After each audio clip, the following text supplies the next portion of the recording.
Welcome to another tutorial. Today we are going to be creating this very simple ghost effect. A cool ghost wearing sunglasses moving across the street. So this is the background video that we'll be working with. Let's get to it. We should take a screenshot of the video.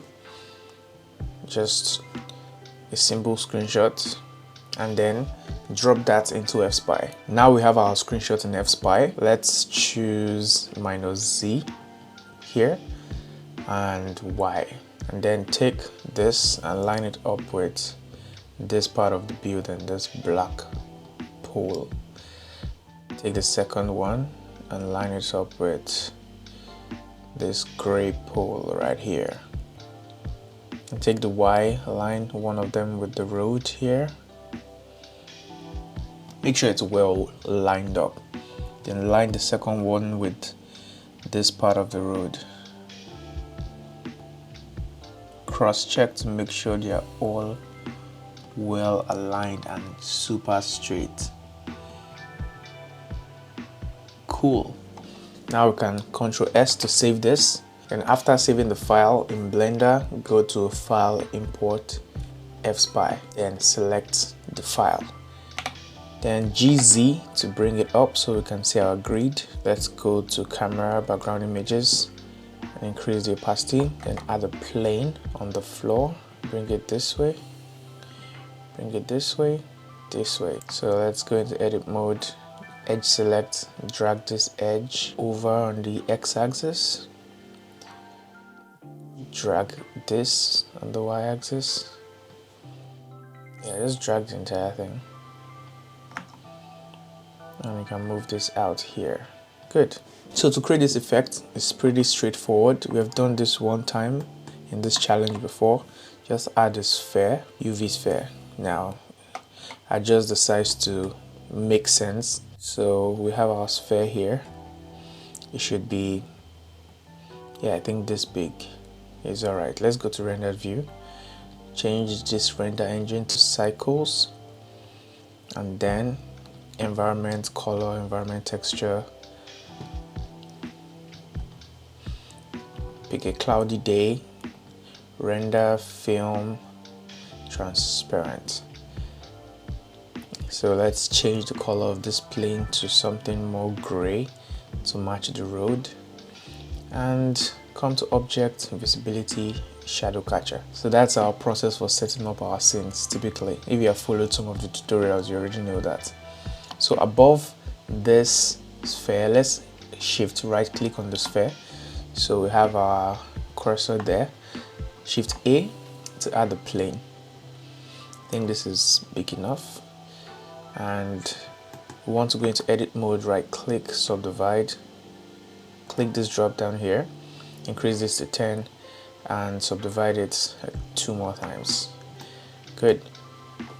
Now make sure they're in the same exact position, so take this to the center, make sure it's at the center. Yeah, cool. Now let's add a cloth physics to this plane and shade this smooth and add a collision to it, and then let's press play. So let's add a collision also to the floor. Collision, yeah, press play. Good, we are good to go. Now let's click on the cloth, right click, shade smooth.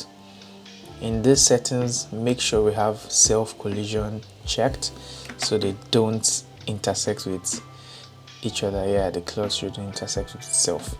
So go to modifier, add a subdivision surface modifier. Yeah, and it already looks like a cool cloth. So we can just keep it this way actually. Now what we want to do is to make this thing move to the side. So at frame 1, okay, let's look at this in the rendered view first to make sure we're on the right part. Okay, cool. So click both the cloth and the sphere and move this one this way a bit. Okay, yeah, so the shadow is centered around here, and now we want to move this out of frame somewhere here. What we want to do is add, say, frame, when does it balance after it falls? Yeah, frame 50. Let's add a keyframe to the sphere. So Y location keyframe, and then move it over to say 100. Move it over to this side, out of frame, insert another keyframe. Now let's see how that looks. So it falls, it balances, and then it moves.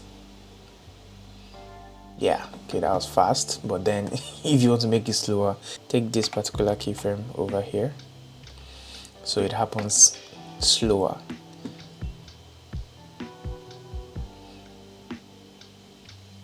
Yeah. Now it's slowing down, we don't want it to slow down, so hit Shift F6 to go to your graph editor, click on this particular keyframe, V and vector. So it moves slowly when it's starting, but when it ends sharply. So something like this, just stops, it doesn't slow down. Cool. The final thing we need to add is a force field, a wind force. So go to force field and wind, rotate it RX 90 and take it the opposite way that the ghost is traveling. So you want the wind to blow the cloth the other way.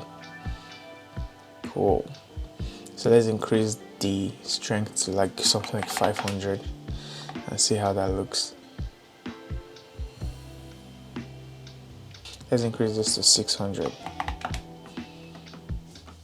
Now let's see how that looks.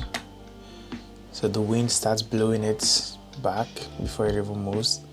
Yeah, this is what I want, this effect of the cloth dragging behind.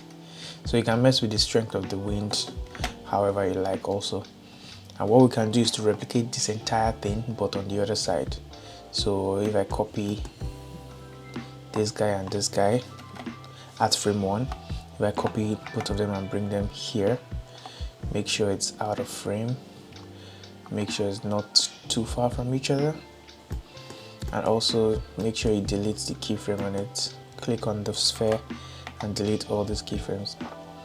So at 50 we'll also add a new keyframe now, it's Y location keyframe, and at 150 we will do the same thing but in opposite direction. You move the sphere over here, add another keyframe. So let's see how that looks like.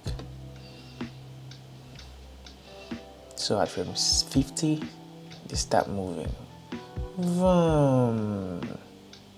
We don't have this effect of blowing the cloth backward because there is no wind for this guy. So let's duplicate this wind, bring it here, RZ 180, so he's facing our guy here, and let's see how that looks.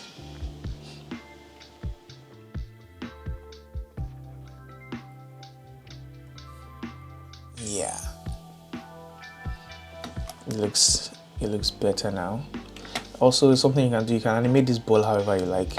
So far the simulation is going on, you can mess with this ball, you can make it go higher. For example, in my video I started this ball from here, from up here, then it went down here, and this one came down from down and it went up. So mess with it however you like.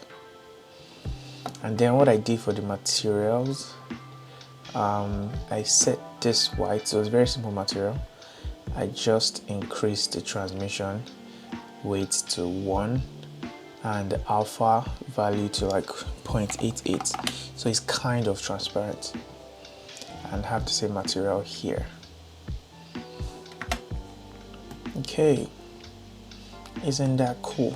So finally for our sunglasses, the funny part, let me drop this sunglass model I found on CG Trader and take it to where your sphere is. But before we do that, let's just bake it first so we know exactly where to put it. So far you are satisfied with your entire simulation. Let's look at it in the render view so you can capture where the shadows are. Perfect, this looks good. Look at how transparent it is, very nice. So we can now click on this cloth, go to physics, down to cache, and bake. Let's bake just from 1 to, where does the simulation end? 150? Yeah. just 1 to 150 and hit bake.